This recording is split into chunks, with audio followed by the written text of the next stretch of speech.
நல்ல தகப்பனே, சர்வ வல்லமை உள்ள எங்கள் ஆண்டவரே, இந்த அருமையான நேரத்திற்காக உமக்கு ஸ்தோத்திரம். தேவனாகிய கர்த்தர் இவர்களுக்கு தந்திருக்கிற அந்த வாஞ்சைக்காக, உம்முடைய பாதப்படியிலே உட்கார்ந்த வசனத்தை கேட்க வேண்டும் என்ற எடுபடாத நல்ல பங்குக்காக கர்த்தருக்கு ஸ்தோத்திரம். ஒவ்வொருத்தரையும் ஆசிர்வதிங்கப்பா, ஆசிர்வதியும் வழி நடத்தும் இயேசு கிறிஸ்துவின் நாமத்தில் பிதாவே. அல்லேலூயா. லூக்கா எழுதின சுவிசேஷம் 17ஆம் அதிகாரம் 28, 29, 30 வசனங்களிலே ஆண்டவர் லோத்துவின் நாட்களில் நடைபெற்றது போலவே மனுஷகுமாரன் வரும் நாட்களிலும் கும் என்று சொல்லுகிறார்.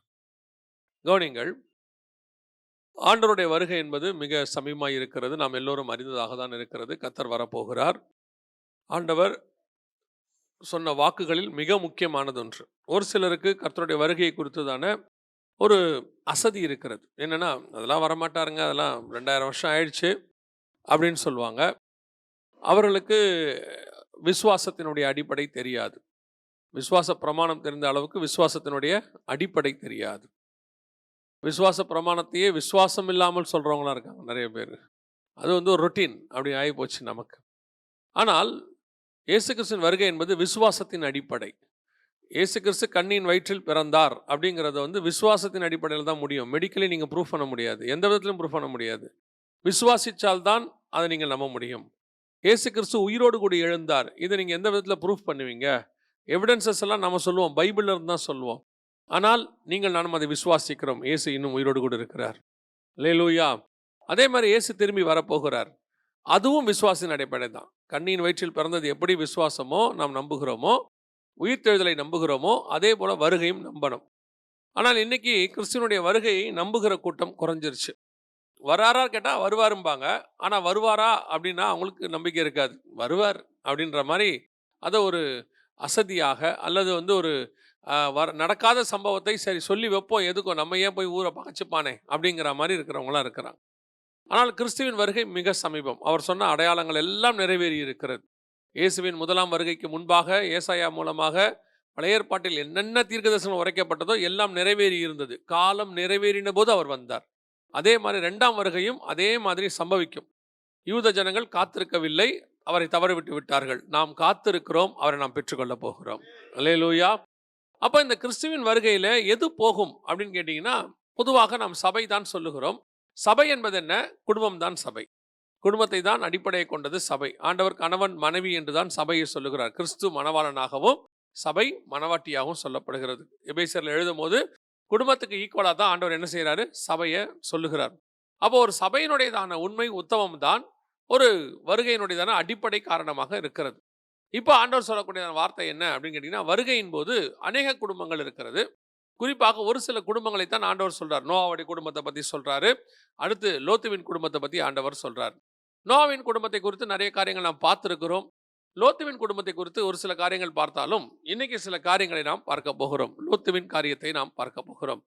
லோத்துவின் நாட்களில் நடந்தது போலவும் நடக்கும் அப்படின்னு பொதுவாக நம்ம வேதத்தை வாசிக்கும் போது நம்ம மைண்டில் எப்பவுமே என்ன இருக்கும்னா, ஒரு ப்ரீ மைண்ட் செட் அப்படின்னு சொல்லுவாங்க. ஏற்கனவே கேட்ட செய்தி இல்லைனா நமக்கு யாராவது சின்ன வயசில் சொன்னது எல்லாமே அப்படியே நம்ம மைண்டில் இருக்கும். அதன் அடிப்படையில் தான் நான் வேதத்தை படிப்போம். அப்படி வேதத்தை படிக்கும் பொழுது பார்த்தீங்கன்னா, அது அப்படியே நமக்கு என்ன ஆகிடும் அப்படின்னு கேட்டிங்கன்னா, ரிஜிஸ்டர் ஆனதுனால அதுலேருந்து புது விஷயம் கிடைக்காது. உதாரணமாக நீங்கள் நல்லா கவனிச்சு பாருங்கள், பைபிளில் இல்லாத வார்த்தையில் ஒரு சில காரியத்தை சொல்லியிருப்பாங்க. இன்னைய வரைக்கும் நீங்கள் அதை தான் யூஸ் பண்ணிக்கிட்டு இருக்கிறீங்க. ஆனால் அது பைபிள்லேயே இருக்காது. இப்போ சின்ன சாமுவேல் நீங்கள் சொல்கிறீங்க இல்லையா? எப்போ சொல்லும் போது என்ன சொல்லுவாங்க? சின்ன சாமுவேல் அப்படிம்பாங்க. சாமுவேல் சின்னவரான்னு கேட்டிங்கன்னா இல்லை, அவர் வளர்ந்து பெரியவனானான்னு இருக்கு. நம்ம சாமுவேலை குழந்தைய அவங்க அம்மா கொண்டு போய் விட்டாங்க, சாமுவேலை பெற்றுக்கொண்டாங்கன்ற அதே மைண்ட் செட்டில் தான் இருப்போம். அதே மாதிரி நல்ல சமாரியன் அப்படின்னு நம்ம சொல்லுவோம். பைபிளில் நல்ல சமாரியன் ஒருத்தன் கிடையவே கிடையாது, சமாரியன் தான் இருக்கான் இல்லையா? அப்போ நம்ம ஏன் நல்ல சமாரியன்றா நம்மளா டிஃபரன்ஷியேட் பண்ணி ஒரு காலத்தில் சொல்ல ஆரம்பித்தோம், நல்ல சமாரியன் நல்ல சமாரியன்னு. இப்போ நல்ல சமாரியன் இருக்குது. எங்கே இருக்குது பைபிள்னா? இல்லை, சமாரியன் இருக்கான், அவ்வளோதான். எனக்கு பிறன் யாருன்னு தான் இருக்குது. அப்போ அந்த சமாரியன் தான் ஆண்டவர் சொல்கிறார். அதே மாதிரி பார்த்தீங்கன்னு சொன்னால் கெட்ட குமாரன் நம்ம சொல்லுவோம் இல்லையா? பைபிளில் எங்கேயுமே கெட்ட குமாரன் ஒருத்தன் இல்லவே இல்லை, இளைய குமாரன் தான் இருக்கான் இல்லையா? நம்ம டிஃபரன்ஷியேட் பண்ணுறதுக்கு கெட்ட குமாரன் ஆகிட்டோம். ஆக்சுவலாக அவன் நல்லவன் ஆகிட்டான் பின்னாடி. ஆனால் இன்னும் நம்ம வேஷத்தில் இன்ன வரைக்கும் அவன் என்னவா இருக்கிறான்? கெட்ட குமாரனாகவே இருக்கிறான். அதனால தான் ஆண்டவர் கெட்ட குமாரங்கிற வேர்டை யூஸ் பண்ண மாட்டார், இளைய குமாரன் தான் யூஸ் பண்ணுவார். இந்த மாதிரி நிறைய இருக்குது நம்ம பைபிளில். நம்மளை சுத்த கிருபம்போம். அப்போ சுத்த கிருபனா அசுத்த கிருபன் ஒன்று இருக்குது இல்லையா? பைபிளில் சுத்த கிருபன் ஒன்று கிடையவே கிடையாது, கிருபை தான் இருக்குது இல்லையா? நம்ம சுத்தங்கிற விட எதுக்கு யூஸ் பண்ணுறோன்னா பர்ஃபெக்ட், ஃபுல்ஃபில், மொத்தமே கிருபை தாங்க அப்படிங்கிறதுக்கு நம்ம சொல்கிற வேர்டு என்ன? சுத்த கிருபை அப்படிம்போம். ஆனால் பைபிளில் சுத்த கிருபைன்னு ஒன்று இருக்காது. இந்த மாதிரி நாம் என்ன செய்கிறோம் அப்படின்னு கேட்டிங்கன்னா, நம்மளா ப்ரீ மைண்ட் செட்டில் சில வேர்டை ஃபிக்ஸ் பண்ணி வச்சுப்போம். அந்த மாதிரி தான் லோத்தையும் நம்ம எப்படி ஃபிக்ஸ் பண்ணி வச்சுருக்கிறோம் அப்படின்னா, ஆபிரகாம்கிட்ட சண்டை போட்டு போனார், மோசமான ஆள்.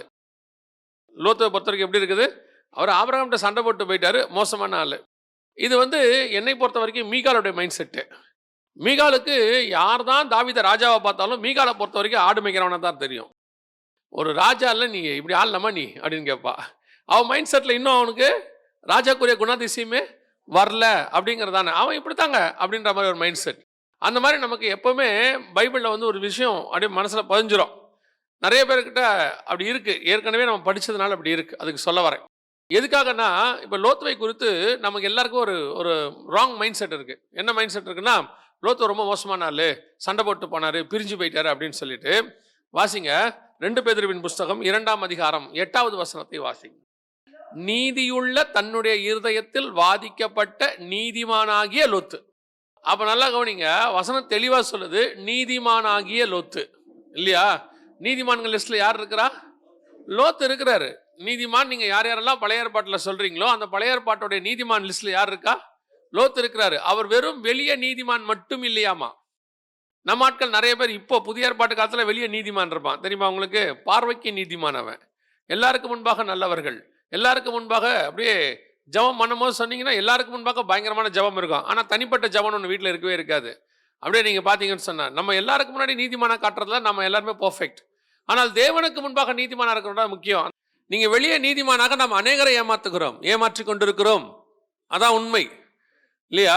ஆனால் நீங்கள் இருதயத்திலே நீதி உள்ளவர்களாக இருக்கிறீர்களா? அது கர்த்தருக்கு மட்டும்தான் தெரியும். அவர் தான் இருதயத்தை பார்க்கிறவர், இல்லையா? அதன் நிமித்தம் தான் அந்த வசனம் தொடர்ந்து சொல்லுது, நீதிமானாகிய லோத்துவை அவர் ரட்சித்திருக்க. அவர் ரட்சித்துட்டாரு, காப்பாத்திட்டார் அவனை. அதான் நமக்கு ஃபைனல் டெஸ்டினேஷன் என்ன? அவன் காப்பாற்றப்பட்டான். எனக்கு அதுலேயும் ரொம்ப ஆச்சரியம் என்னன்னு கேட்டிங்கன்னா, அவன் எவ்வளோ பெரிய நீதிமான் அப்படின்னு கேட்டிங்கன்னா, ஒரு சில நீதிமான்களை தான் கர்த்தர் அவன் தப்பு பண்ணாலும் காப்பாற்றி கொண்டாந்துருவார். ஒரு இடத்துல கொண்டாந்துருவார். இப்போ தாவீது இருக்கிறாரு, சொன்னாலும் தாவீதை என்ன பண்ணிடுவார் ஆண்டவர்? அப்படியே சேஃப்கார்ட் பண்ணி ஒரு இடத்துல கூப்பிட்டு வந்துடுவார். சவுலை விட்டுட்டாரு பாருங்க. 2 பேருமே ஒரே தேசத்துக்கு ராஜா இருந்தவங்க தான். இத்தனைக்கும் இவர் ஃபர்ஸ்ட் ராஜா, இவர் செகண்ட் ராஜா. தாவீதை அப்படியே கொண்டாந்துட்டாரு. ஆனால் இங்கே யார் வரல? சவுல் வரவே இல்லை பாருங்களேன். எத்தனை தீர்க்கதரிசிகள் காணாமல் போயிட்டாங்க. சிம்சோனை கொண்டாந்துட்டார் பாருங்களேன். நம்ம பார்வையில் சிம்சோன் கெட்டவன் தானே, இன்னைய வரைக்கும் கெட்டவன் தானே. இப்போ நிறைய பேருடைய பார்வைக்கு சிம்சோன் பாவங்க, கண்ணு குருடாகி செத்து போனாருங்க. ஆனால் விசுவாச வீரர் பட்டியலில் ரீச் ஆகிட்டாப்ல. 11ஆம் எபிரேயர்ல ரட்சித்திருக்க கர்த்தர் எப்படியும் தட்டி தூக்கி கொண்டு உட்கார வச்சிடறாரு. அந்த மாதிரி லிஸ்ட்ல தான் லோத்து இருக்கிறாரு. லோத்து சில நேரங்களில் நம் பார்வைக்கு அநீதியாய்ப்படுகிறது. இது எதுக்கு நான் உங்களுக்கு சொல்றேன்னா, நமக்கு எப்பவுமே லோத்துவை பத்தி ஒரு மைண்ட் செட்ல எப்படி இருக்குன்னா தப்பு தான் இருக்கு. அவர் அப்படி பண்ண. இப்போ வசனம் சொல்லுகிறது, நீதிமானாகிய லோத்துவை அவர் ரட்சித்திருக்க. அவர் போய் பரதீசில் உட்காந்துட்டாரு, சேஃப் ஆயிட்டாரு.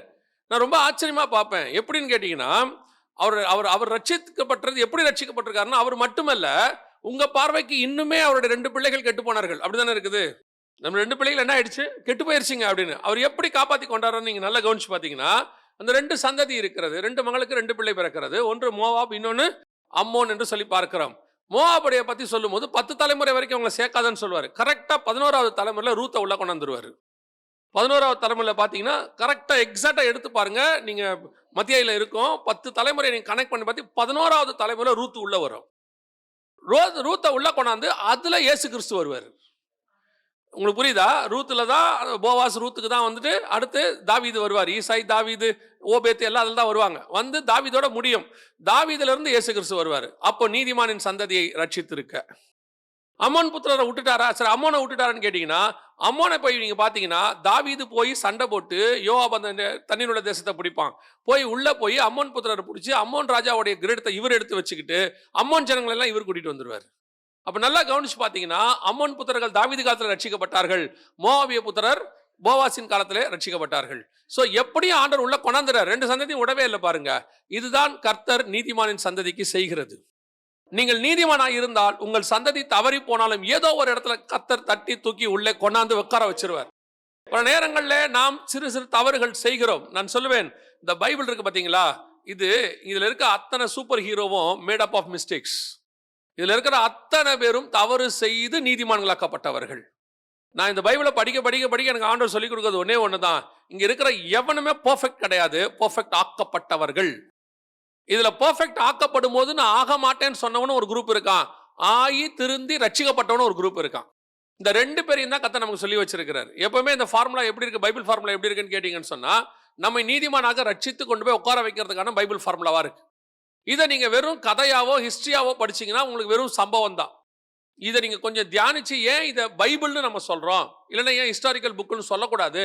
நீங்க தியாலஜிக்கலா படிக்க போயிட்டீங்கன்னா அதை ஹிஸ்டரி புக்ஸ்ன்னு சொல்லிடுவாங்க. சிலதெல்லாம் பார்த்தீங்கன்னா சரித்திர புஸ்தகங்கள், அப்புறம் வந்து சிலது பார்த்தீங்கன்னா பாட்டு புத்தகங்கள், சங்கீதம், உன்னத பாட்டு, இதெல்லாம் பாட்டு புத்தகங்கள்னு பிரிச்சுருவாங்க. சின்ன தீர்க்கதரிசி, பெரிய தீர்க்கதரிசி அப்படின்னு, எஸ்தர், இதெல்லாம் ஹிஸ்டரி புக்ஸ்ன்னு சொல்லிடுவாங்க. இது ஹிஸ்டரி புக்கெல்லாம் கிடையாது. எஸ்தருக்கு பின்னாடி இருக்கக்கூடிய ஆவிக்குரிய சத்தியம் எதுலையுமே இருக்காது. அவ்வளோ பெரிய ஆவிக்குரிய சத்தியம் இருக்கு. ரூத் புஸ்தகத்தில் அவ்வளோ இருக்கு. கர்த்தர் நமக்கு கொடுத்திருக்கிற ஒவ்வொன்றத்துக்கு பின்னாடியுமே நம்மை நீதிமான் ஆக்குவதற்கு கர்த்தர் என்ன செய்ய வேண்டும் என்று விரும்புகிறாரோ அதைத்தான் கொடுத்து வச்சிருக்கிறார். ஸோ அப்போ இந்த புக்கை வந்து இதில் இருக்கிற அத்தனை பேரும் ஆதாம்ல இருந்து ஆரம்பிச்சு இயேசு கிறிஸ்து வரைக்கும் பைபிள் இருக்கிறவங்க அத்தனை பேரும் மிஸ்டேக்ஸ். இயேசு கிறிஸ்து மட்டும்தான் அந்த பெர்ஃபெக்ட் பர்சன். அவரை தவிர வேற ஒருத்தர் கூட இல்லை பெர்ஃபெக்ட் கிடையாது. இயேசு கிறிஸ்துக்கு அப்புறமா கூட எடுத்துங்க, அப்போஸ்தலர்கள் எத்தனை பேர் எத்தனை இடத்துல தவறி விழுறாங்க, எத்தனை பேர் எழும்பி வராங்க. பேதுருக்கு கொடுக்காத சான்ஸா, எத்தனை பேருக்கு சான்சஸ் இருக்கு. ஆண்டவர் அவளை தான் மாற்றி எல்லாரும் சரி பண்ணி கொண்டாந்து புதிய எருசலேம் வரைக்கும் கொண்டாந்துடுறார். அப்போ இதை வச்சு நம்ம என்ன படிக்க போறோம் அப்படின்னு கேட்டீங்கன்னா, கர்த்தர் எப்படி இந்த நீதிமானின் சந்ததியை ரட்சித்தார். நீதிமானாகிய லோத்துவை அவர் என்ன செய்யறாரு, ரட்சித்தார் அப்படின்னு இருக்கு. ரட்சித்தது நமக்கு தெரிஞ்சிருச்சு. ஆனால் இதுல இருந்து நம்ம என்ன கத்துக்கணும்னா, இதை நீங்க ரெண்டு விஷயமா நீங்க எடுத்துக்கலாம். ஒண்ணு, அப்ப நம்ம என்ன பண்ணலாம், ஆண்டவர் காப்பாத்திருவாருப்பா அப்படின்ட்டு என்ன வேணாலும் பண்ணலாம்னு நினைக்கலாம் இல்லையா. இந்த எக்ஸாமுக்கு போகும்போது பையனை பார்த்துருக்கீங்களா, நாளைக்கு அந்த டீச்சர் ரொம்ப ஈஸியாக வருவாங்களாண்டா எக்ஸாம் ஹாலுக்கு, காப்பி அடிக்க விட்டுருவாங்களா, அவங்க ரொம்ப நல்ல டீச்சரா அப்படி நான் படிக்காமே போவான், பார்த்துக்கலாம்டா டீச்சர் வராங்கன்னு இல்லையா. இன்னொரு குரூப் இருக்கான், சரி டீச்சர் ரொம்ப ஸ்ட்ரிக்ட்டுடா, படிக்க விட மாட்டாங்க, காப்பி அடிக்க விட மாட்டாங்கடா அப்படின்னு. அவன் எப்படி எடுத்துப்பான் தெரியுமா, நீயும் படிக்கல, காப்பி அடிக்க விட மாட்டாங்க, நெக்ஸ்ட் டைம் பார்த்துக்கலாம்டான்றான். இப்போ இதில் எவ்வளோ தப்பு பண்ணாலும் ஒரு நீதிமானின் குடும்பத்தை கர்த்தர் ரட்சிப்பார் என்பது பாசிட்டிவாக நாம் பார்த்தாலும், ஏன் நாம் தப்பு பண்ணாமல் இன்னும் பர்ஃபெக்டான நீதிமான் குடும்பமா இருக்கக்கூடாது? ஆண்டவர் அதுக்கு தானே இதை வச்சிருக்கிறாரு. தப்பு பண்ணி அதனால் ஏற்படக்கூடிய விளைவு, அதனால் கிடைக்கக்கூடிய பெயின், அதனால் கிடைக்கக்கூடிய லாஸ் ஒன்று இருக்கு. இப்போ 100 எடுத்து பாஸ் பண்றது இருக்கு, 35 எடுத்து பாஸ் பண்றது இருக்கு. ஆனா பாஸ்ன்னு வேணா சொல்லிக்கலாமே ஒழிய 35 பாஸ் இருக்கு, 100 பாஸ் இருக்கு. நீங்க எந்த பாஸை விரும்புவீங்க? எப்பவுமே 100 எடுத்து பாஸ் பண்றது நம்ம விரும்புறோம்ல. அப்ப 100 எடுத்து பாஸ் பண்ணணும்னா இதே ஸ்கிரிப்டை நீங்க எப்படி பார்க்கணும், இந்த சம்பவத்தை எப்படி பார்க்கணும்னா, இதெல்லாம் நாம் செய்யாமல் இருந்தால் கர்த்தர் 100 மடங்கு நம்மை பாஸ் பண்ண வல்லமை உள்ளவராக இருக்கிறார். அப்படிதான் பார்த்துக்கணும். இதை இன்னைக்கு ஒரு குரூப் எப்படி ஆயிடுச்சுன்னு சொன்னா, ப்ராஸ்பரிட்டி, அப்புறம் வந்து கிரேஸ் டாக்டரின், ஹைப்பர் கிரேஸ்ன்னு சொல்லிட்டு, பாருங்க லோத்து அவ்வளோ தப்பு பண்ணாரு, அவர் ஏன் ரட்சித்துட்டாரு, நீ ஏன் தப்பு பண்றதை பற்றி கவலைப்படுறேங்கிறான். இதை இப்படிதான் சொல்லணும், லோத்து அவ்வளோ தப்பு பண்ணாரு, அதனால இவ்வளோ கஷ்டப்பட்டு அவ்வளோ தூரம் வந்து சேர்ந்தாரு, நீ தப்பு பண்ணாம வந்தீனா தி பெர்ஃபெக்ட் பிளேஸ்க்கு வந்து சேர்ந்துடலாம். அதைத்தான் நம்ம இப்படி பார்க்க வேண்டியதாக இருக்கிறது. இதில் நம்ம மிக முக்கியமாக லோத்துவை குறித்து பார்க்கும்பொழுது அவன் இருதயத்தில் நீதிமானாக இருக்கிறான், மாற்று கருத்தே கிடையாது. அதே நேரத்தில் தன் வாழ்க்கையில கர்த்தரிடமிருந்து சாட்சி வாங்குறான், அவன் நீதிமானாக இருக்கிறான். அல்லேலூயா. அப்போ இந்த லோத்து பண்ண மிஸ்டேக்ஸ் அதான் அங்கதான் பிரச்சனை இருக்கு. லோத்து எதனால் இப்படி ஒரு சூழ்நிலை வந்தது அப்படின்னு சொல்லும் போது, நிறைய பேர் வந்து லோத்து சோதமுக்கு போனது தப்பு தப்பு தப்புன்னு சொல்லுவாங்க. ஆனால் லோத்து சோதமுக்கு போனது தப்பா சரியாங்கிறத விட நிறைய பேர் சொல்ற வார்த்தை என்னன்னா, ஆபிரகாம் கூட இருந்திருக்கலாம், தப்பு கிடையாது. ஆபிரகாம் கூட இருக்கிறது ஒன்றும் தப்பான விஷயமே கிடையாது. ஆனால் தேவ திட்டத்தில் எப்பவுமே லோத்து ஆபிரகாமோடு இல்லை, அதை நீங்க தெரிஞ்சுக்கணும் நல்லா. தேவ திட்டத்தில் எப்பவுமே லோத்து ஆபிரகாமோடு இல்லை. நீங்க வாசிங்க 12ஆம் அதிகாரம் 1வது வசனம் வாசிங்க, ஆதியாகமத்தின் புஸ்தகம் 12:1 வாசிங்க. கர்த்தர் பர்டிகுலரா சொல்றாரு, உன் தேசத்தையும் உன் இனத்தை, அதுல சேர்ந்தவன் தான் லோத்து, அதையும் சேர்ந்தவன் லோத்து. இன்னும் உங்களுக்கு வெளிப்படையா சொல்லணும்னா, அப்போஸ்தலர் நடவடிக்கைகள் 7ஆம் அதிகாரம் 2வது வசனம் வாசிங்க பாப்போம். அதற்கு அவன், சகோதரரே, பிதாக்களே, கேளுங்கள். நம்முடைய பிதாவாகிய ஆபிரகாம் காரானூரிலே குடியிருக்கிறதற்கு முன்னமே மெசொப்பொத்தாமியா நாட்டிலே இருக்கும்போது மகிமையின் தேவன் அவனுக்கு தரிசனமாகி. அதாவது நீங்க வாசிச்சீங்களே ஆதியாகமம் 12:1, அதுக்கு முன்னாடி நடக்கிற சம்பவம் இது. காரானூரில் குடியிருக்கும் முன்னமே, எங்க இருக்கும்போது, ஆதியாகமம் 11:31 இருக்குது இல்லையா, ஊர் என்கிற கல்தேயர் பட்டணம், அங்க இருக்கும்போது பேசுறாரு இவரு. இது அங்கிருந்து புறப்பட்டு வந்து ஆரோன்ல பேசுறது தான், ஆரான்ல பேசுறதா இங்க இருக்கு. இதுல 12:1 இருக்கு. அதுக்கு முன்னாடி கிளம்புறதுக்கு முன்னாடி உள்ளதை பத்தி தான் ஸ்தேவான் சொல்றாரு. மெசொப்பொத்தாமியா தேசத்தில் இருக்கும் பொழுது மகிமையின் தேவன் அவனுக்கு தரிசனமாகி உன் தேசத்தையும் அங்கேயே சொல்லிட்டாரு. புறப்படும் போதே சொல்லிட்டாரு, இவனை கூட்டு வராதன்ட்டாரு, யாரையும் கூட்டு வராதன்ட்டாரு. ஆனா ஆபிரகாம் புறப்படும் போது எப்படி புறப்பட்டாரா? ஆதியாகமம் 11:31 சொல்லுது, தேராக தன் குமாரனாகிய ஆபிரகாமையும் ஆரான் குமாரனாகிய லோத்துவையும் பேரனுமாயிருந்த லோத்துவையும் தன்னுடைய மருமகளாயிருந்த சாராயும் அழைத்து கொண்டு ஊர் என்கிற கல்தையருடைய பட்டணத்தை விட்டு கானான் தேசத்துக்கு போக புறப்பட்டான். அப்போ புறப்படும் போது ஒரு பெரிய பரிவாரம் புறப்பட்டு இருக்கு. ஆனா காடோடைய பிளான்ல அப்பவே லோத்து கிடையாது, ரெண்டு இடத்துலயுமே கிடையாது. எங்க மெசொப்பொத்தாமியா தேசத்திலும் கிடையாது, ஆரானுக்கு வரும்போதும் கிடையாது. கானானுக்கு வரக்கூடிய லிஸ்ட்ல யார் கிடையாது?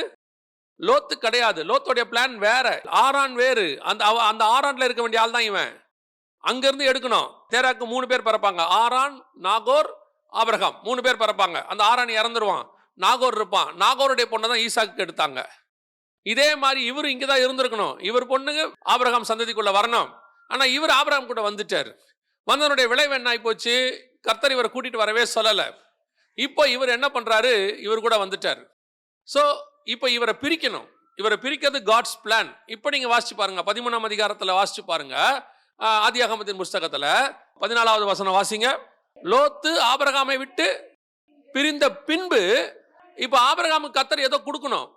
ஒரு ஒரு பவுண்டரி, எல்லை வகுக்க வேண்டி இருக்கிறது. அந்த எல்லையை இன்னும் கொடுக்காமலேயே இருக்கிறாரு. ஆனா ஆபிரகாம் கானானுக்கு வந்தது எப்ப தெரியுமா? 12ஆம் அதிகாரத்துல 5வது வசனத்திலேயே அவர் வந்துட்டாரு இல்லையா? ஆனால் ஆபிரகாம் கிட்ட கர்த்தர் இன்னும் பேசவே இல்லை. உன் பவுண்டரி என்ன, நீ எப்போ இது பண்ணுவ, எதுவுமே சொல்லல. எப்ப சொல்றாரு? லோத்து பிரிந்த பின்பு. அப்போ லோத்து ஆபிரகாம் ஒன்னா இருக்கிறது கர்த்தருடைய திட்டத்துல ஆரம்பத்துல இருந்து இல்ல. சோ லோத்துக்கு வேற பிளான் இருக்கு. ஆனா லோத்தோடைய பிரச்சனை என்ன? Always travelling with some other vision. இன்னொருத்தருடைய தரிசனத்தோடு ஓடிக்கொண்டே இருப்பான். உன் தரிசனத்தோடு கூட ஓடுவதற்கு கர்த்தர் சிலரை கொடுத்திருப்பார். அவங்க தான் உன் தரிசனத்தை, சாரால் மட்டும் தான் உன் தரிசனத்துல வர முடியும், தேராக வர முடியாது. அதனாலதான் தேராக ஆரானிலே மரித்தான். அவன் அங்கே செத்து போயிடுவான். லோத்து ஆபிரகாமுடைய லிஸ்ட்ல கிடையாது. இப்போ லோத்து பிரிந்து போகணும். ஆபிரகாமுடைய தரிசனம் யாருக்குரியது? சாராளுக்குரியது. 2 பேர் தான் வர முடியும். இங்க என்ன நடக்குது? லோத்து கூட ஒட்டிட்டு வராரு, இன்னொருத்தன் தரிசனத்தில் அவர் வராரு. இன்னொருத்தன் தரிசனத்தில் வரும்போது வாய்ப்பே கிடையாது. கர்த்தர் பிரிக்கத்தான் செய்வார். கர்த்தர் உங்களை யாரோட கூட இணைத்தாரோ நீங்க அவங்க தான் இருக்கணும். எல்லாம் நீங்க ஆபிரகாம் வியூல இருந்து பாக்குறீங்க, நீங்க லோத்து வியூல இருந்து பாருங்க. கர்த்தர் உன்னை யாரோட இணைத்தாரோ நீ அவங்க கூட தான் இருக்கணும். நீ அவங்க கூட தான் டிராவல் பண்ண முடியும். அந்த விஷன் தான் உனக்கு செட் ஆகும். யோவாபு தாவீதோட தான் இருக்கணும். யோவாபால சாலமோனோட கூட போக முடியாது. அந்த தரிசனத்தில் அவன் தான் போக முடியும். எலிசா எலியா கூட தான் இருக்கணும். யோசுவா மோசே கூட தான் இருக்க வேண்டும். ஆரோனால போக முடியாது. இதுதான் நீங்க ரொம்ப இம்பார்ட்டன்ட். ஆனால் லோத்து என்ன செய்யறாரு? இவர் கூட டிராவல் பண்றாரு. நம்மள அநேகர் அப்படித்தான் இருக்கிறோம். அப்படியே இன்னொருத்த தரிசனத்தோடு ஒட்டிட்டு ஓடுறோம். உனக்கு ஒரு தரிசனம் இருக்கு, உன் தரிசனத்தை கொண்டு தான் கர்த்தர் நடத்துவார். இப்ப என்ன ஆகுது அப்படின்னு கேட்டீங்கன்னு சொன்னா, கர்த்தர் ஆபிரகாமை கானானுக்கு போக சொன்னார். நான் காண்பிக்கும் தேசத்துக்கு போ. ஆனா இங்க லோத்து பண்ண பிரச்சனை என்ன? 13ஆம் அதிகாரம் 10வது வசனத்துல இருந்து வாசிங்க பாப்போம். அப்பொழுது லோத்து தன் கண்களை ஏறெடுத்து பார்த்து யோர்தான் நதிக்கு அருகான சமபூமி முழுவதும் நீர்வளம் பொருந்தினதாயிருக்க கண்டான். கர்த்தர் சோதோமையும் கொமோராவையும் அழிக்கும் முன்னே சோவாருக்கு போம் வழி மட்டும் அது கர்த்தருடைய தோட்டத்தைப் போலவும் எகிப்து தேசத்தைப் போலவும் இருந்தது. அப்பொழுது லோத்து யோர்தானுக்கு அருகான சமபூமி முழுவதையும் தெரிந்து கொண்டு கிழக்கே பிரயாணப்பட்டு போனான். இப்படி அவர்கள் ஒருவரை ஒருவர் விட்டு பிரிந்தார்கள். யார் தெரிந்து கொண்டது? கர்த்தர் போ சொல்லல, நீதிமான் தான், இருதயத்துல நீதிமான் தான், தரிசனம் உள்ளவன் தான், கர்த்தர் ரட்சிக்கிற லிஸ்ட்ல இருக்கிறவன் தான். ஆனால் கர்த்தர் எங்க போ சொன்னாரோ அங்க போல அவர் தெரிந்து கொள்ளுகிறார். காட்ஸ் வில் அங்க இல்ல, இப்ப இவருடைய வில் அங்கு வேலை செய்யுது, இவர் சித்தம். இப்ப நம்ம பொதுவா நம்ம என்ன பண்ணுவோம்னா, தரிசனம் நமக்கு இருக்கு, கர்த்தர் அழைச்சிருக்கிறாரு, கர்த்தர் மேல விசுவாசம் இருக்கு. ஆபிரகாமுக்கு ஈக்குவல் லோத்து. 2 பேரும் பாருங்க ஒரே மாதிரி சம்பாதிப்பாங்க. 2 பேருடைய ஆஸ்தியை பூமி தங்கக்கூடாதான் இருந்தது. கணக்குப்படி பார்த்தா ஆபிரகாம் சித்தப்பா வரணும் இவருக்கு. அவர் என்ன வரணும்? சித்தப்பா. சித்தப்பாவும் பையனும் ஒரே கேட்டகரி. யோசிச்சு பாருங்க. ஆபிரகாமோ நாகோரும் இல்ல, ஆபிரகாமோ ஆரானும் இல்ல, ஆபிரகாமும் லோத்தும் செகண்ட் ஜெனரேஷன். அந்த அளவுக்கு லோத்தோடைய வளர்ச்சி இருக்கு. தி பெஸ்ட் மேன், நல்ல அந்த அளவுக்கு இருக்கக்கூடிய பெர்ஃபெக்ட் பர்சன், இருதயத்தில் நீதிமான், எந்த மாற்று கருத்தும் இல்ல. எங்க மிஸ்டேக் ஆகுது? சூஸ். எதை சூஸ் பண்றாரு, எப்படி சூஸ் பண்றாரு, அதான் இம்பார்ட்டன்ட். அவர் சூஸ் பண்ண இடம் என்ன? சாதாரண இடம் இல்ல. அது எப்படி இருக்குதா? தேவனுடைய தோட்டத்தை போல. ஏதேன் மாதிரி இருக்குதாமா. அது பார்க்கிறது எப்படி இருக்குதா? ஏதேன் மாதிரி. ஏதேன்ல அவர் பார்த்திருக்க மாட்டார், அது வேற விஷயம். ஏதேனை பார்த்திருப்பாரு அவரு? கேள்விப்பட்டிருப்பாரு. ஏதேன் இப்படி இருந்துச்சு. யார் வழியா கேள்விப்பட்டிருப்பாங்க? ஆதாம் சொல்லியிருப்பாரு, ஆதாம் வழியா ஏனோக்கு சொல்லியிருப்பாரு, ஏனோக்கு வழியா லோத்து சொல்லியிருப்பாரு, நோவா சொல்லியிருப்பாரு. அதுக்கப்புறம் அவங்க பசங்க வழியா வருது. அப்பெல்லாம் தோட்டம் அப்படி இருந்துச்சுங்க அப்படின்னு. இப்போ சோதோமை பார்த்தா எப்படி இருக்குதா? ஏதேனை போல இருக்கிறது. நீர்வளம் இருக்குது, ரொம்ப ஆசீர்வாதமா இருக்குது, நல்ல செழிப்பா இருக்கு, பிளஸட்ஃபுல்லா இருக்கு. எகிப்தை போல, அன்னைக்கு எகிப்து தான் வல்லரசு, நம்பர் 1 இருக்கிறதுல பெஸ்ட் பிளேஸ், அந்த மாதிரி இருக்கு. இன்னைக்கு சொன்னா அமெரிக்கா மாதிரி இருக்கு. இதெல்லாம் பார்த்து ஒரு சூஸ் பண்றாரு, இது நல்லா இருக்கும் அப்படின்னு. இதுதான் ஒரு நீதிமானுடைய வாழ்க்கையில முதல் சர்க்கிள். நாம எப்பவுமே எதை செலக்ட் பண்ணுவோம் தெரியுமா? எல்லாமே நமக்கு சரியா இருக்கணும், எல்லாமே நமக்கு ஃபேவரா இருக்கணும், நமக்கு ஏத்த மாதிரி இருக்கணும். அது ஆவிக்குரிய வாழ்க்கையில இருக்கிறவங்களுக்கும் சரி, அல்லது ஒரு வேலையை செலக்ட் பண்ணும்போதும் சரி, ஒரு பையனுக்கோ பொண்ணுக்கோ திருமணத்துக்கு செலக்ட் பண்ணும்போதும் சரி, அல்லது உங்களுடைய ஊழியத்தை செலக்ட் பண்ணும்போதும் சரி, எப்பவுமே கண்கள் பார்த்து தி பெஸ்ட்டை நீங்க செலக்ட் பண்ணவே கூடாது. அது என்னைக்கு இருந்தாலும் வீழ்ச்சி தான். உங்க கண்ணு உங்களை எப்போ ஏமாத்தும், பரிசுத்த ஆவியானவர் ஒரு நாள் உங்களை ஏமாத்தவே மாட்டார். ஆவியில டிசைட் பண்ணணும். எல்லாத்தையுமே நான் உங்களுக்கு தெளிவாகவே சொல்றேனே. ஒரு வேலையை சூஸ் பண்ண போறீங்கன்னா எங்க வேலை பார்க்கணும்னு கர்த்தர்கிட்ட கேட்கணும். எந்த இடத்துல இருக்கணும்? சிலருக்குலாம் பார்ப்பாங்க, கம்பெனி பெரிய கம்பெனி, ஓகே, ஒரு ரெப்யூட்டட் கம்பெனிங்க, சூப்பர் எம்என்சி மல்டிநேஷனல் கம்பெனி, சம்பளம் சூப்பர் சம்பளம், அடி நவுத்தி எடுக்கிறாங்க, ஓகே. இன்னும் கொஞ்சம் பேர் இருக்காங்க, சம்பளம் குறைவா இருந்தா கூட பரவாயில்ல, கம்பெனி பெருசா இருக்கணும், அடுத்த 5 வருஷம் கழிச்சு இந்த கம்பெனியில் வேலை பண்ணேன்னு சொன்னா நமக்கு ஒரு பேக்ரவுண்ட் இருக்கும் அப்படின்லாம் நினைப்பாங்க. கர்த்தர் உங்களை பார்த்து வேற ஒரு இடத்துக்கு போக சொல்லுவார். கர்த்தர் என்ன செய்வார்? வேற இடத்துக்கு போக சொல்லுவார். அங்கே சம்பளமும் கம்மியாக தான் இருக்கும், எல்லாமே கொஞ்சம் குறைவாக தான் இருக்கும். ஆனால் கர்த்தர் அங்கே சொல்லும்போது உங்களுக்கு அது சரியாகவே படாது. நம்மளுக்கு எப்பவுமே உள்ளூரில் வேலை பார்க்கறத விட வெளியூரில் வேலை பார்க்கறது பயங்கரமாக இருக்கும், தெரியுமா உங்களுக்கு? இல்லையா? எப்பவுமே நம்முடைய பார்வை கண் பார்த்து தான் டிசைட் பண்ணும். நாம கேட்கறத வச்சு தான் டிசைட் பண்ணுவோம். அதான் லோத்தினுடைய சுபாவம். வீழ்ச்சி எங்க இருக்குன்னா இங்கே தான் இருக்கு. திருப்பி லோத்து ஆபிரகாமை விட்டு பிரிந்த பின்பு கர்த்தர் ஆபிரகாமை நோக்கி, உன் கண்களை ஏறெடுத்து நீ இருக்கிற இடத்திலிருந்து வடக்கேயும் தெற்கேயும் கிழக்கேயும் மேற்கேயும் நோக்கிப்பார்.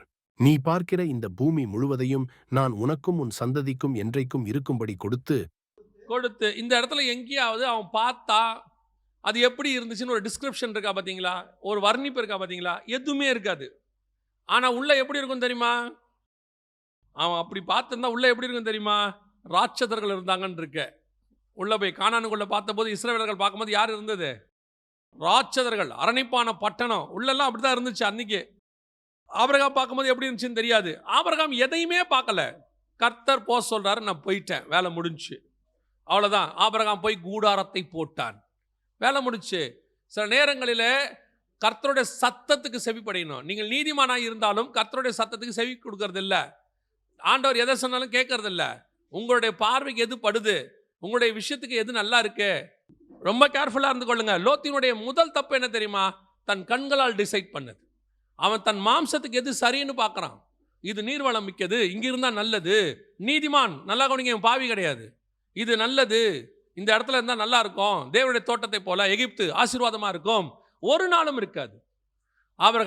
கர்த்தர் ஆபிரகாமை நோக்கி, நான் காண்பிக்கிற தேசத்துக்கு போ, உள்ள என்னதான் ராட்சசன் இருக்கட்டும், உள்ள என்னதான் அரணிப்பான பட்டணம் இருக்கட்டும், உள்ள எவன் வேணா இருக்கட்டும், கானானியர் இருக்கட்டும், பெலிஸ்தர் இருக்கட்டும், உன்னை அனுப்பினது நான். இன்னைய வரைக்கும் அந்த தேசம் ஆபிரகாம் கையில் இருக்கிறது, அழியாமல் இருக்கிறது. அதைத்தான் தேவன் உனக்கும் வாக்கு பண்ணுகிறார். கர்த்தர் சொல்லி செய்யுங்க. எதா இருந்தாலும், வேலையா இருக்கட்டும் அல்லது பிள்ளைகளுக்கு திருமணமா இருக்கட்டும், ஆண்டவர் சொல்லும் போது நல்ல ஆசீர்வாதத்தை எல்லாம் பார்க்கக்கூடாது. ஆண்டவர் சொல்றதை மட்டும் பார்க்கணும். அதுக்கு பின்னாடி ஆசீர்வாதத்தை கர்த்தர் கொடுக்க வல்லமை உள்ளவராக இருக்கிறார். ஆண்டவர் உன்னை எகிப்தை விட்டு கொண்டு செங்கல்ட்ட கொண்டு போறாரா? உன்னை அழிக்கவா கூட்டு வந்தாரு? பிளக்கதான் கூட்டு வந்தாரு. செங்கடலை பிளந்து கர்த்தர் கூட்டிட்டு போவாரு. வனாந்தரத்துக்கு கூட்டு போகாரா? சாகடிக்கவா கூட்டு போனாரு? அங்கே மன்னாவையும் தண்ணியை ரெடி பண்ணிட்டு தான் கூட்டு போயிருப்பாரு. கர்த்தர் ஒரு நாளும் தம்முடைய பிள்ளைகளை கைவிடுகிறதே இல்லை. கண்கள் பார்த்து நோ டிசிஷன், மாம்சத்தில் டிசைட் பண்ணாதிருங்கள், தைரியமா முடிவெடுங்க. ஆண்டவர் சொல்றாரு, நான் இறங்குவேன், எந்த இடத்துக்கு வேணா இறங்குவேன். ஆண்டவர் சொல்றாரு, அவர் ஒரு நாளும் அவர் நம்மை கைவிடுகிறது இல்லை. அல்லேலூயா. ரெண்டாவது, லோத்து பண்ண மிஸ்டேக். அடுத்து என்ன செஞ்சார் தெரியுமா? லோத்துக்கிட்ட இதே மிஸ்டேக் இன்னொரு இடத்துலையும் இருக்கும். நீங்க வாசிங்களேன், 19ஆம் அதிகாரம் ஆதியாகமத்தின் புஸ்தகம் 19 வாசிங்க பார்ப்போம். உமது கண்களில் உமது அடியேனுக்கு கிருபை கிடைத்ததே, என் பிராணனை காக்க தேவரீர் எனக்குச் செய்த கிருபையை பெரிதாக விளங்க பண்ணினீர். மலைக்கு ஓடிப்போக என்னால் முடியாது. தீங்கு என்னைத் தொடரும், நான் மரித்துப் போவேன். இப்ப இந்த வசனத்தை வாசிங்க. 30வது வசனம். பின்பு லோத்து சோவாரிலே குடியிருக்க பயந்து சோவாரை விட்டுப்போய் அவனும் அவனோடே கூட அவனுடைய 2 குமாரத்திகளும் மலையிலே வாசம் பண்ணினார்கள். கர்த்தர் லோத்து எங்க போக சொன்னாரு? இவர் என்ன சொன்னாரு? போக முடியாது, என்னால முடியாதுன்னாரு. இப்போ சோவார பிரச்சனையை பார்த்த பிறகு இதுக்கு மலையே பெட்ரு. ஃபர்ஸ்ட் கர்த்தர் உன்னை ஒரு இடத்துக்கு போக சொன்னார்னா ஒரு காரணம் இருக்கு. இப்போ பாருங்களேன், அதை தான் நான் திருப்பியும் சொல்றேன். நீங்க எவ்வளவு தூரம் மலை ஏற முடியும்னு அவருக்கு தெரியும். உங்கள் பலன் உங்களை விட அவருக்கு தான் நன்றாய் தெரியும். இவர் தான் சொல்றாரு என்னால் முடியாது. கடைசியில் இவரே தான் எங்க போறாரு? மலைக்கு போறாரு. அங்கே ஒரு கெபியை கண்டு, இதைத்தானப்பா உனக்கு நான் ஃபர்ஸ்டே போக சொன்னேன். உன்னை மலைக்கு போக சொன்னா போயிரு. கர்த்தர் ஒரு இடத்துக்கு போக சொன்னா போயிருங்க. நடுவில் முடியாது, ஆகாது, பலன் இல்லை, நான் அப்படிப்பட்டவன் இப்படிப்பட்டவன். உங்களை அனுப்புகிறவர் நான் அல்லவா? கர்த்தர் சொல்ற வார்த்தை, we are the representative of God. God கர்த்தர் நம்மளை அனுப்புறாரு. அந்த மாதிரி தான் நம்ம பார்வைக்கு இந்த என்னால முடியாது ஒண்ணுமில்லை. கர்த்தர் பார்வைக்கு நான் மலைக்கு ஏறுகிறவனாய் காணப்படுகிறேன். என் பலன் கர்த்தருக்கு தெரிகிறது. நீ போக வேண்டிய தூரம் வெகு அதிகம். நீ மேலே போப்பா. இங்க என்ன பிரச்சனை? இல்லை என்னால முடியாது, அது ஆகாது, நான் இங்கே இருக்கேன், இந்த இடத்துல போய்க்கிறேன், இவங்களோட பண்ணிக்கிறேன். சில ஆட்களை சில ஊழியங்களுக்கு கொடுத்து சொல்லி பாருங்க, ஐயோ நான் எனக்கு ஒன்றும் முடியாது, என்னால் முடியாது. உன்னால் முடியாது, கண்டிப்பாக முடியாது. ஆனால் உன்னை அனுப்புகிறவரால் முடியும். அவருக்கு உன் பலன் தெரியும், உன் சக்தி தெரியும், நீ எப்பேற்பட்ட ஆள் என்பது அவருக்கு தெரியும். அவன் கோலியாத்தின் பார்வைக்கு தாவீது வேணா சின்ன பையன் மாதிரி இருக்கலாம், ஆனால் தாவீதின் பார்வைக்கு கோலியாத்து நாய் தான். அவனே நினச்சிக்கிறான், என்னடா நான் நாய் மாதிரி என்ன கூப்பிட்டது கிடையாது, அவ்வளோதானே நீ நாங்களுக்கு, அவ்வளோதான் எங்கள் தேவன் பார்வைக்கு நீ நாய் தான். மேட்ரை முடிஞ்சிச்சு, அடிச்சோமா கல்லத்தை அடிச்சோமா க்ளோஸ் பண்ணோமா வேலை முடிஞ்சிச்சு, அவ்வளோதான். இப்போ இவர் என்ன பண்ணார்? இங்கே என்ன மிஸ்டேக் நடக்குது? இப்போ இவர் சோவாருக்கு போயிட்டார். அண்ட் ஆக்சுவலாக காட் அழிக்கிற இடத்துல சோவாரம் இருந்துச்சு. சோதோம் குமார் அழிக்க வந்தார்ல, அந்த இடத்துல சோவாரம் இருக்கு. வாசிங்க 21வது வசனம் வாசிங்க பார்ப்போம். 19, 21 வாசிங்க. நீ கேட்டுக்கொண்ட ஊரை நான், அப்போ அவங்க பிளான்ல என்ன இருக்கு? அந்த ஊரையும் கவிழ்த்து போடுற பிளான் இருக்கு. நீ கேட்டுக்கொண்ட ஊரை நான் கவிழ்த்து போடாதபடிக்கு இந்த விஷயத்திலும் உனக்கு அனுகிரகம் பண்ணினேன். உன்னால் அந்த ஊரை நான் கவிழ்த்து போடலங்கிறார். அப்படின்னா அவரோட பிளான்ல என்ன இருக்கு? அப்போ அந்த ஊர் எப்படிப்பட்ட ஊர்? அப்போ லோத்து சூஸ் பண்ண ஊர் என்ன ஊர்? ரொம்ப மோசமான ஊர். இவர் இந்த மோசத்துல இருந்து அந்த மோசத்துக்கு போறாரு. இப்ப இதான் உண்மை. இவர் இந்த மோசத்துல இருந்து அந்த மோசத்துக்கு போறாரு. கர்த்தர் சொல்றாரு வேணாங்கிறாரு. வேணா நீ எங்க போயிரு? மலைக்கு போயிரு. சோதோம்ல என்ன பிரச்சனையோ அதை விட மோசமான பிரச்சனை சோபாரில் இருக்கு. இப்போ அது என்ன பிரச்சனைங்கிறத நம்ம நிதானிக்கலாம். ஒரு நிதானம் ஒன்று பண்ணலாம். அதுதானான்னு சொல்லலை, நிதானிக்கலாம். எப்படி நிதானிக்கலாம்? சோதோம்ல இருக்கும்போது இந்த 2 பெண் பிள்ளைகளும் உண்மை உள்ளவர்களாக இருந்தார்கள். கரெக்ட் தானே? உண்மை உள்ளவர்களாக இருந்தார்கள். மருமக்கள் மாற தேடினாங்க. கல்யாண வயசு வரைக்கும் அந்த 2 பிள்ளைகள் எப்படி இருக்குது? உண்மையாக இருந்திருக்குது. ஆனால் சோவாருக்கு போயிட்டு மலைக்கு போகும்போது தான் செய்கிறது தப்பு என்பதே அந்த பிள்ளைகளுக்கு தெரியவில்லை. அப்போ இந்த காரியம் எங்கிருந்து அவங்க கற்றுருப்பாங்க? சோதோம்ல அந்த பழக்கம் இல்லை, மலையில் அந்த பழக்கம் இருக்குது. அப்போ நடுவில் இந்த பழக்கம் அவங்களுக்கு எங்கேருந்து வந்திருக்கணும்? சோவார்லேருந்து தான் வந்திருக்கணும். இங்கே இருந்தது ஹோமோசெக்சுவாலிட்டி, அங்கே இருந்தது ஒழுங்கின்மையான வாழ்க்கை. தகப்பனுக்கும் மகளுக்கும், தாய்க்கும் மகனுக்கும் டிஃப்ரென்ஸ் இல்லாது இப்படி ஒரு காரியம் இருக்கான்னு கேட்டிங்கன்னா, கொரிந்தியருக்கு எழுதும்போது பவுல் எழுதும்போது என்ன வார்த்தை சொல்கிறாரு? கொரிந்தியரே, புறஜாதியாருக்குள்ளும் காணப்படாத அருவருப்புகள் உங்களுக்குள் காணப்படுகிறதே, அவனவன் தன் தகப்பனுடைய மஞ்சத்திலேயே தப்பு பண்ணுறீங்களேங்கிறார். ஸோ அப்படிப்பட்ட பாவம் எப்போவே இருந்திருக்கு. இது எங்கேருந்து வந்திருக்கணும் இவங்களுக்கு? சோதோம்ல இல்லை. சோதோம்ல அப்படிப்பட்ட விஷயமே இல்லை. எங்கேருந்து வந்திருக்கணும்? அப்போ கர்த்தர் உன்னை ஒரு ஊருக்கு போக வேணாம், வேற ஒரு இடத்துக்கு போறாருன்னா அந்த ஊரில் என்ன பாவம் இருக்குன்னு கர்த்தருக்கு தெரியும். உனக்கு அந்த ஊர்ல இருக்கிற நீர்வளம் தெரியுது. அந்த ஊர்ல இருக்கக்கூடியது தேவனுடைய தோட்டத்தை போல இருக்கு. அந்த ஊர்ல இருக்கிற எகிப்து தெரியுது. ஆனால் அந்த ஊருக்குள்ள இருக்கிற பாவம் என்னன்னு உனக்கு தெரியாது. நான் பல நாட்டில் பல நேரங்களில் நான் வெளிநாட்டில் உள்ளவங்களோட பேசிக்கிட்டே இருப்பேன். பேசிட்டு இருக்கும்போது அவங்க சொல்ற ஒரு வார்த்தை என்ன இருக்கு தெரியுமா? அங்க நல்ல வாழ்க்கை இருக்கு பாஸ்டர், நல்ல சம்பளம் இருக்கு, நல்ல மக்கள். எப்படி மக்கள்னா டீசென்டான மரியாதை கொடுக்கக்கூடிய மக்கள் எல்லாம் இருக்கிறாங்க. ஆனா உள்ள என்ன இருக்கு தெரியுமா? பிள்ளைகள் கெட்டு போகிற மொத்த பாவம் அங்கே இருக்கு. மொத்த பாவம் இருக்கு.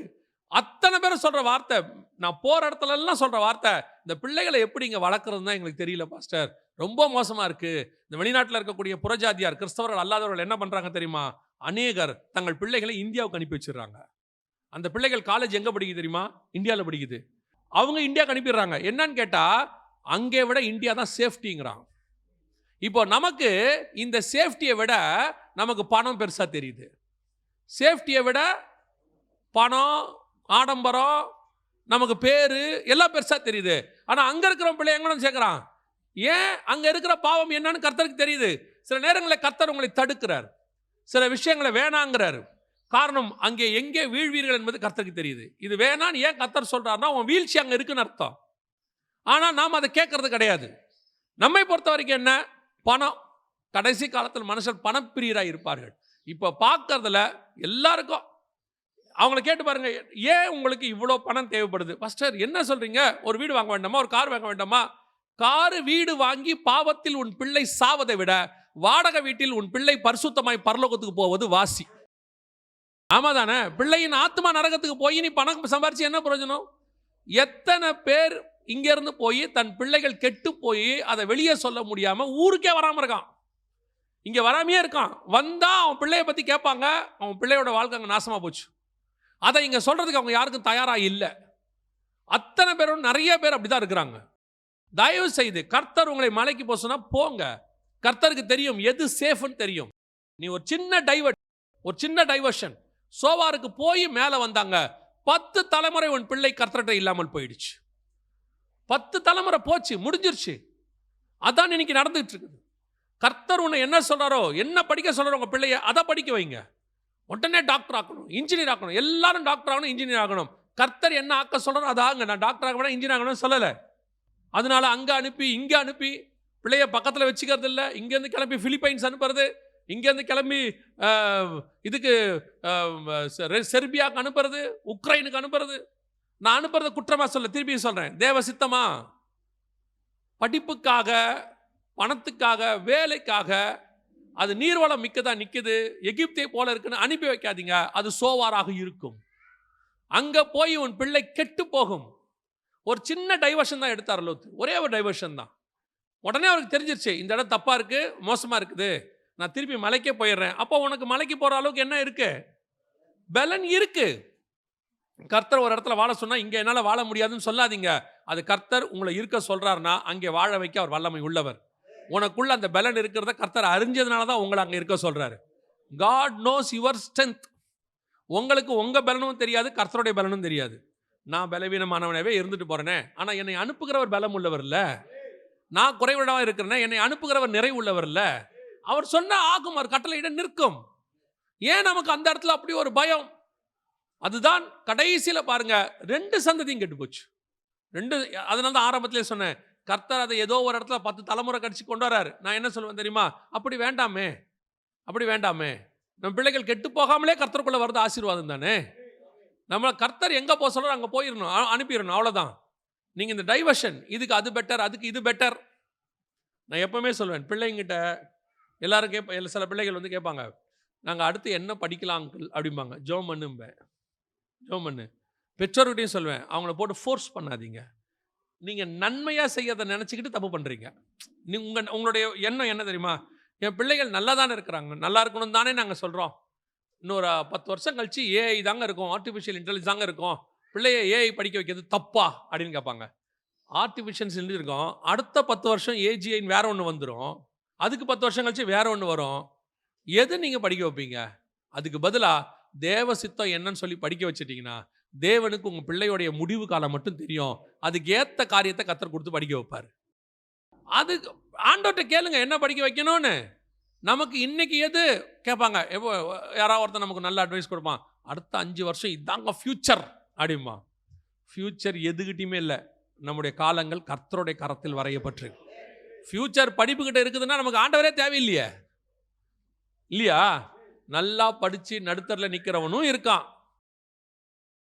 படிக்காம முதலாளியாக உட்காந்துருக்கிறவனும் இருக்கிறான். அதுக்காக படிக்க வேணான்னு நான் சொல்லலை. படிக்கிறோமோ படிப்பு இல்லையோ எதா இருந்தாலும் தேவசித்தமாக இருக்க வேண்டும். நான் சொல்றது உங்களுக்கு புரியுதா? நீங்கள் இன்னைக்கு கடைசி காலத்தில் குடும்பத்தை, குறிப்பாக பிள்ளைகளை டைவர்ட் பண்ணுற விஷயம் எதுன்னு கேட்டால் இந்த படிப்பு தான். போட்டு அந்த பிள்ளைய அப்படியே மைண்டை ஸ்ட்ரெஸ் பண்ணி டிப்ரெஷன் ஆகி எத்தனை பிள்ளைகள் ஸ்ட்ரெஸ்ஸில் இருக்குது தெரியுமா? இப்போ அப்படியே காம்படிஷன் வேர்ல்டில் ஸ்ட்ரெஸ்லாம் ஆகி ஓசிடி ப்ராப்ளம்லாம் வந்துடுது பிள்ளைகளுக்கு. தயவு செய்து பெற்றோருக்கு சொல்கிறேன், கர்த்தர் ஒரு இடத்துல போய் இருக்க சொன்னால் இருக்க வைங்க, இருக்கட்டும். அது பார்க்கறதுக்கு மலையாக தான் இருக்கும். அந்த மலையில் என்னங்க இருக்க போகுது? மலையில் ஒன்றும் இருக்காது, கர்த்தர் இருப்பார். மலையில் ஒன்றுமே இருக்காது, கர்த்தர் இருப்பார். கர்த்தர் இருந்தால் எல்லாமே அங்கே இருக்கும். யோசேப்பு ஜெயிலில் தான் இருப்பான், கர்த்தர் கூட இருந்தால் யோசேப்புக்கு எல்லாம் கிடைக்கும். அவ்வளோதான். பாபிலோனில் தான் இருப்பான் தானியேல், கர்த்தர் கூட இருந்தால் தானியேலுக்கு எல்லாம் இருக்கும்.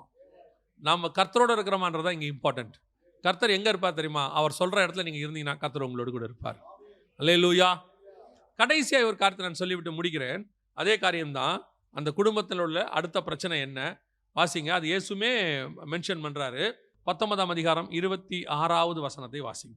அவன் மனைவியோ பின்னிட்டு பார்த்து உப்புத்தூணானாள். நல்லா கவனிங்க. இந்த வசனத்தை இயேசுமே என்ன பண்ணுறாருன்னா, திருப்பி இதே காரியத்தை சொல்லும் பொழுது லோத்துவை நினைத்து கொள்ளுங்கள் அப்படின்னு சொல்கிற இடத்துல அவர் சொல்கிற வார்த்தை லோத்துவின் மனைவியை நினைத்து கொள்ளுங்கள் ஒரு இடத்துல சொல்வார். நான் எப்பவும் சொல்வேன், இந்த அம்மா மாதிரி ஒரு நல்ல குடும்ப தலைவியை நீங்கள் லைஃப்பில் பார்க்க முடியாது. உங்கள் எல்லாருக்குமே அந்த அம்மாவுடைய ஃபைனல் தான் தெரியுது, அதான் உண்மையும் கூட.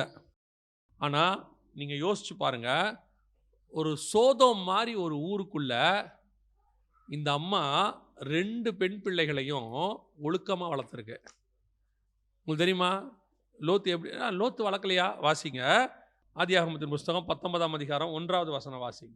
அந்த 2 தூதரும் சாயங்காலத்திலே சோதோமுக்கு வந்தார்கள். லோத்து சோதோமின் வாசலிலே உட்கார்ந்திருந்தான். அந்த மாதிரி தான் இவன் எங்கே போயிட்டான்? சோதோம் வாசலுக்கு போயிட்டான். ஆனால் இவன் போனது காரணம் வீடு இல்லை, இவன் போனது காரணம் ஊர் மோசமான ஊர். அது ஆண்களை தவறாக பயன்படுத்துகிற ஊர். அதனால் லோத்து எங்கே போயிட்டாரு? கிளம்பி சோதோமுடைய வாசலுக்கு போயிட்டாரு. ஆனால் ஊர் கெட்டு போய் கிடக்க உள்ளுக்குள்ள. ஊர் எப்படி இருக்கு? கெட்டு போயிருக்கு. அந்த ஊருக்குள்ள 2 பெண் பிள்ளைகளை அந்த அழிவு வர்ற முந்தின நாள் நைட்டு வரைக்கும் பத்திரமாய் வளர்த்தது என்று சொன்னால் அது அந்த அம்மா மட்டும் செஞ்ச மிகப்பெரிய விஷயம். நான் சொல்லுவேன், ஒரு தகப்பன் ஒரு தாய் இல்லாமல் ஒரு தகப்பனால் பிள்ளைகளை வளர்க்க முடியாது, கஷ்டம். ஆனால் தகப்பன் இல்லாவிட்டால் ஒரு தாய் கண்டிப்பாக தன் பிள்ளைகளை வளர்த்துறோம். நிறைய சிங்கிள் பேரண்ட் இருக்காங்க. சிங்கிள் பேரண்ட்டில் பாருங்கள், குழந்தை கை குழந்தையாக இருந்துச்சுன்னா அடுத்த அந்த குழந்தைய வளர்க்குறதுக்குன்னு அவருக்கு யார் தேவைப்படுது? ஒரு அம்மா தேவைப்படுது. ஆனால் அந்த குழந்தைய வளர்க்குறதுக்கு அந்த அம்மாவுக்கு இன்னொரு ஆள் தேவைப்படாது. அந்த அம்மா தனியாக வளர்த்துறோம். அந்த அம்மாவால் முடியும், வேலைக்கு போகும், ஏதோ ஒன்று பண்ணும், வளர்த்துறோம். நான் எப்பவுமே சொல்லுவேன், ஒரு ஆணால் கண்டிப்பாக முடியாது ஒரு குடும்பத்தை வளர்க்குறதுக்கு. ஏன்னா அவனால் முடியாதுன்னு தான் கர்த்தர் ஏவாளி கூப்பிட்டு வந்தார். ஆனால் அந்த ஒரு தாய் அந்த சோதோமுக்குள்ள 2 பேரை வச்சு அவளை, நான் அந்த அம்மாவை பிரமிப்பாக பார்த்தேன். கல்யாண வயசு வரைக்கும் வளர்த்துருக்கு. இப்போ முடியல. இப்போ நம்ம யோசிக்கிறோம், இவ்வளோ கட்டுப்பாடுகளுக்குள்ளே யோசிக்கிறோம். அழிய போகிற இடத்துல எப்படி முடிஞ்சிருக்கோம் யோசிச்சு பாருங்களேன். அவ்வளோ நல்ல ஒரு தாய், நல்ல தாய். ஆனால் ஒரே ஒரு காரியம், அந்த அம்மாவுடைய காரியம் மொத்த குடும்பத்தையும் கொலாப்ஸ் பண்ணிருச்சு. ஆண்டவர் தெளிவாக ஒன்று சொல்கிறாரு, திரும்பி பார்க்காத இருக்க. அவ்வளோதான். இது இயேசு எங்கே சொல்கிறாரு? வயலில் இருக்கிறவன் தன் வஸ்திரத்தை எடுக்க திரும்பாது இருக்க கடவன் சொல்லிட்டு சொல்கிறாரு, லோத்துவின் மனைவியை நினைத்து கொள்ளுங்கள். ஏன்? நீ திரும்பி பார்க்கறது உன்னோடு கூட பாதிப்பு அடைய போகிறது இல்லை, அது உன் சந்ததிகளையும் பாதிக்க போகிறது. பல நேரங்களில் நீ அடைகிற பின்மாற்றம் உன் குடும்பத்தை, அதுவும் குறிப்பாக சகோதரிகளுக்கு நான் சொல்லுகிறேன், அது கணவனுக்கும் பொருந்தும் சகோதரிக்கும் பொருந்தும், குறிப்பாக சகோதரிகளுக்கு சொல்கிறேன். நீ அடைகிற பின்மாற்றம், நீ கர்த்தரை விட்டு போனினா உன் குடும்பம் கெட்டு போயிடும். நீ கர்த்தரை விட்டு நீ செய்கிற ஒரு சின்ன தப்பு உன் பிள்ளைகளை பாதிக்கும், அதிகமாக பாதிக்கும். அந்த அம்மா பாருங்கள் எவ்வளோ பர்ஃபெக்ட். நீங்கள் எந்த இடத்துலையாவது லோத்து சோதோமுக்கு போய் வெளியே இந்த பின்னிட்டு பார்க்குற வரைக்கும் லோத்துவின் மனைவியை பற்றி இருக்கா பார்த்தீங்களா? எந்த இடத்துல இது இருக்குதா பார்த்தீங்களா? அந்த அம்மா அன்னோன் பர்சனாக இருக்கு, ஆனால் அந்த முழு குடும்பத்தை நடத்திருக்கு. தெரியவே தெரியாது. அந்த அம்மா எங்கே, சாராளை பற்றி எவ்வளோ வருது, இந்த அம்மாவை பற்றி ஒரு வார்த்தை அவர் பேர் கூட இருக்காது. ஆனால் லோத்து சம்பாரித்து சேர்த்து இடம் கொண்டு போகாத மட்டும் ஆகி சோதோமுக்கு போய் அங்கே போய் குழந்தை பிறந்து 2 பிள்ளைகள் வளர்ந்து இவ்வளோ நடந்திருக்கு. அந்த அம்மா பேரே இருக்காது. நிறைய சகோதரிகள் அப்படி தான் இருப்பாங்க. ஒரு குடும்பத்தை அவ்வளோ தூக்கி நிறுத்தியிருப்பாங்க, வெளியே தெரியாது, ஒன்றுமே தெரியாது. ஆனால் அவங்க பண்ணுற ஒரு தப்பு மொத்தம் கொலாப்ஸ் ஆகிடும். அதுதான் சொல்லுவேன், ஒரு கணவன் மனைவி பிள்ளைகள் 3 பேரும் ரொம்ப முக்கியம் ஃபேமிலிக்கு. யார் இல்லாமல் யாரும் என்ன செய்ய முடியாது, நடத்த முடியாது, ரொம்ப கஷ்டம். அதுக்கு தான் கர்த்தர் இந்த செட்டப்பை உருவாக்குறாரு. குடும்ப முகாமுக்கு வந்திருக்கீங்க, ரொம்ப கேர்ஃபுல்லாக ஹேண்டில் பண்ணுங்கள். உங்ககிட்ட கர்த்தர் ஒரு குடும்பத்தை கொடுத்துருக்கிறார், ஒரு சந்ததியை கொடுத்துருக்கிறார். அதை கொண்டு போய் பரலோகத்தில் சேர்க்க வேண்டிய தெய்வ திட்டம். ஆரம்பத்தில் கர்த்தர் லோத்துவை கூப்பிட சொல்லலை, ஆபிரகாம் தான் கூட்டிகிட்டு வந்தார், ஓகே தான். ஆனால் தப்பு தான், நம்ம எல்லாம் பார்த்தோம். லோத்தை பிரிச்சுட்டாரு. ஏன் லோத்து வரும்போது கர்த்தர் தடுக்கலை? ஆபிரகாம்கிட்ட சொல்லலாம்ல, லோத்தை என்ன செய்யாத, வர விடாத அப்படின்னு சொல்லலாம்ல. லோத்து ஏன் தடுக்கலை தெரியுமா? அவன் மேலும் தேவனுக்கு ஒரு திட்டம் இருந்துச்சு. சரி, அந்த திட்டத்துக்குள்ளே நடத்திடலாம், அவனை கரெக்டாக நடத்திட்டாரு. ஆனால் அந்த திட்டம் எங்கே கொலாப்ஸ் ஆச்சு தெரியுமா? அந்த ஒரே ஒரு அம்மா திரும்பி பார்க்குற இடத்துல கொலாப்ஸ் ஆயிடுச்சு. எல்லாத்தையும் சரி பண்ணிட்டார் ஆண்டவர், சரி பண்ணிட்டாரு. அந்த அம்மா திரும்பி பார்த்தது 10 தலைமுறைக்கு சரியாகாம போயிடுச்சு. இப்போ நான் சொல்லுவேன், ஒருவேளை அந்த அம்மா திரும்பி பார்க்காம லோத்து கூட போய் இருந்தால் அந்த மலையில், அந்த கெபியில் அந்த தவறு நடந்திருக்காது. வாய்ப்பே இல்லை, நோ சான்ஸ். அந்த ஒரு திரும்பி பார்க்குதல் 10 தலைமுறை பிரச்சனையை கொண்டாந்துருச்சு. அதைத்தான் உங்களுக்கு சொல்லுகிறேன். நம்ம சில தப்பு சரி பண்ணிடலாம், சில தப்பு பெருசாக மாறிடும். அது பெரிய விலை கொடுக்க வேண்டி இருக்கும். நிறைய பேரோட வாழ்க்கை அப்படி தான் போயிடுச்சு. சின்ன தப்பு, நான் சொல்கிறது வெறும் இந்த மாதிரி உறவு ப்ராப்ளம் மட்டும் இல்லை, நீங்கள் எடுக்கிற டிசிஷன் ப்ராப்ளம். ஒரு ராங் பர்சனை திருமணம் பண்ணுறதா இருக்கட்டும், ஒரு ராங் ஊருக்கு போகிறதாக இருக்கட்டும், என்ன வேணாலும் இருக்கட்டும், அந்த அந்த கர்த்தர் சொல்கிற வார்த்தையை அப்படியே கேட்டுருங்க. எதை பற்றியுமே யோசிக்காதீங்க, அப்படியே கேளுங்க. நீங்கள் பண்ணுற ஒரு சின்ன மிஸ்டேக் இவ்வளோ பெரிய விளைவுகளை கொண்டு வருமானால், நீங்கள் பண்ணலனா அது பெரிய ஆசீர்வாதத்தை கொண்டு வரும். கர்த்தர் திட்டத்தோடு தான் சொல்லி வச்சிருப்பாரு, அதை மட்டும் கேளுங்க. லோத்துவின் குடும்பத்தை கர்த்தர் ரட்சித்திருக்க, அப்படிதானே இருக்கு, காப்பாற்றிட்டார், அவ்வளோதான். கடைசியில் மோவாபியர்கள் ரூத்தின் வழியாக உள்ளே வந்து விட்டார்கள், தாவீதின் வழியாக அம்மோனியர்கள் உள்ளே வந்து விட்டார்கள். ஸோ லோத்துவின் குடும்பம் என்ன ஆயிடுச்சு? காப்பாற்றப்பட்டுருச்சு. ஆனால் இவ்வளோ பிரச்சனைக்கு உள்ளே போய் காப்பாற்றப்பட்டுச்சு. நீங்கள் இவ்வளோ பிரச்சனைக்கு உள்ளே போகாமையே கர்த்தர் சொல்கிறபடி கேட்பீங்கன்னா மிகப்பெரிய ஆசீர்வாதத்தை சந்திக்க முடியும். அல்லேலூயா. நாம் ஜெபிக்க போகிறோம் தேவ சமூகத்தில். எழுந்திரிக்கலாமா? நாம் எல்லோரும் ஆண்டவரை பார்ப்போம். நன்றி ஆவியானவரே, கோடான கொடி ஸ்தோத்திரம். வேத வாக்கியங்கள் தேவ ஆவியானவரால் அருளப்பட்டிருக்கிறது. ஆவியானவர் தான் இந்த சத்தியத்தை நம் மத்தியில் பேசுகிறார். ஆவியானவர் சொல்லுகிறதை காது உள்ளவன் கேட்க கடவன். உங்கள் இதயத்தை கொஞ்சம் ஆராய்ந்து பாருங்கள். ஒரு 2 நிமிஷத்தில் நான் ஜெபம் பண்ணி அவங்க கையில் ஒப்படைச்சிடுறேன். ஆராய்ந்து பாருங்க. நீங்கள் எந்த ஒரு டிசிஷனும் கண்களை கொண்டு எடுக்காதீங்க. எந்த ஒரு டிசிஷனும் உங்கள் மாம்சத்தின் கால்குலேஷனை வச்சு எடுக்காதீங்க. உங்கள் டிசிஷனை ஆண்டவருடைய துணையோடு எடுங்க. தேவன் என்ன சொல்லுகிறாரோ அதன்படி செய்யுங்க. அவர் உங்களுக்கு என்ன சொல்லுகிறாரோ அதன்படி செய்யுங்கள். அது தண்ணியாக தான் தெரியும் பார்க்கறதுக்கு, ஆனால் முடிவு திராட்சை ரசமாக இருக்கும். முடிவு அதிக சுவை உள்ளதாக இருக்கும். முடிவு காலகாலமான அற்புதமாக அது நிற்கும். அவர் சொல்லுகிறபடி நீங்கள் செய்யுங்கள், அவ்வளோதான்.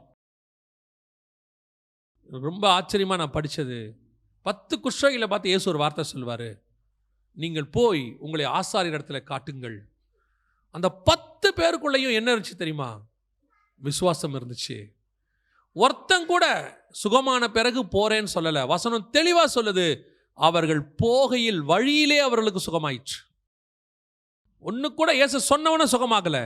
ஆனால் அத்தனை பேரும் அவர் சொல் பேச்சை கேட்டு ஊருக்குள்ளே போகிறான் ஆசாரியன்கிட்ட காட்டுறதுக்கு. ஒருத்தனுக்கு கூட அவநம்பிக்கை கிடையாது. இன்னங்க சரியாகட்டுங்க, போலாங்க, இல்லைன்னா கல்லறிவாங்க, கொன்றுவாங்க, எங்க சரியாகாம போச்சுன்னா நம்மளை நொறுக்கிடுவாங்கங்க.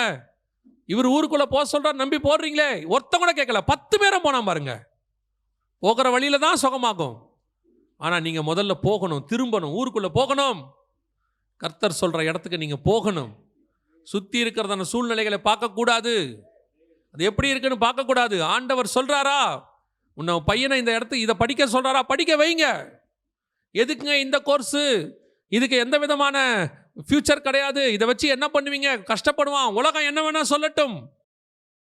அது ஒருவேளை இன்னைக்கு உலகத்தின் பார்வைக்கு கூழாங்கல்லாக இருக்கட்டும். கர்த்தருடைய பார்வைக்கு அந்த ஆற்றில் இருக்கிற கூழாங்கல் ஒரு நாள் கோலியாத்தை வீழ்த்தும். அது ஆற்றில் தான் இருக்கு. எல்லாரும் சொல்லுவான், இந்த கூழாங்கல் ஆற்றுல கிடக்கு, இதை வச்சு என்னங்க பண்ணுறது? வீடு கட்ட முடியாதுங்க, இது எதுக்கும் யூஸ் ஆகாதுங்க, இது ஓரமாக கிடக்குதுங்க, பார்க்குறவெல்லாம் காலில் மிதிச்சிட்டு போவான், ஒரு சிலர் காலில் எட்டி உதைப்பான். இந்த கூழாங்கலால் ஒரு பிரயோஜனம் இல்லை. ஒரு நாள் வரும், இயேசு அந்த கூழாங்கலை கையில் எடுப்பார். தாவீது கையில் எடுப்பான். வீழ்த்தப்படுவது கோலியாத்தாக இருக்கும். இன்னைக்கு உன் பையன் படிக்கிற இன்னைக்கு படிப்பை பற்றி நீ கவலைப்படாதிருங்கள். அது ஒரு நாள் பெரிய ஆட்களை வீழ்த்துவதற்கு கர்த்தர் யூஸ் பண்ணுறதாக இருக்கும். 2வது, கண்களை பார்த்து டிசைட் பண்ணாதீங்க. எந்த ஒரு விஷயத்தையும் டிசைட் பண்ணாதிருங்கள். கர்த்தர் சொல்லுகிற இடத்துல இருங்க. கர்த்தர் சொல்லுகிறபடி செய்யுங்க. ஆண்டவர் உங்களை நடத்த வல்லமை உள்ளவராய் இருக்கிறார். நாம் ஜெபிக்க போகிறோம். உங்கள் குடும்பத்தை தேவ சமூகத்தில் ஒப்பு கொடுத்து, ஆண்டவரே, இது வரைக்கும் நாங்கள் எடுத்த முடிவெல்லாம் நாங்கள் எடுத்தது, இனி நீங்கள் சொல்லி எடுக்கிறோம். என் பொண்ணு கல்யாணமாக இருக்கட்டும், அது நான் செய்கிற ஊழியமாக இருக்கட்டும், வேலையாக இருக்கட்டும், நான் இனி கண்ணில் பார்த்து டிசைட் பண்ண மாட்டேன், லாப நஷ்ட கணக்கு பார்த்து டிசைட் பண்ண மாட்டேன். நான் முழுக்க முழுக்க ஆவியில டிசைட் பண்ணுவேன். எனக்கு ஆண்டவர் என்ன சொல்கிறாரோ அதன்படி செய்வேன். சர்வ வல்லமை உள்ள எங்கள் தகப்பனே, இந்த நாளுக்காக உமக்கு நன்றி. இந்த காலை வேளைக்காய் ஸ்தோத்திரம். தேவனாய் கர்த்தர் இம்மட்டும் எங்கள் மத்தியில் அசைவாடினதுக்காய் நன்றி. ஒவ்வொருத்தரோட இடைப்பட்ட தயவுக்காய் ஸ்தோத்திரம். ஒவ்வொருத்தரையும் ஆசீர்வதியும். ஒவ்வொருத்தருடைய குடும்பங்களை ஆசீர்வதியும் ஆண்டவரே. கணவன் மனைவி பிள்ளைகளை ஆசீர்வதியும். அத்தனை பேரும் ஆண்டவரே, நீர் வரும் அளவும் ரட்சிக்கப்பட்ட குடும்பமாய் காணப்பட கிருபை பாராட்டும். எங்கள் ஆண்டவர் இயேசு கிறிஸ்துவின் நாமத்தில் பிதாவே.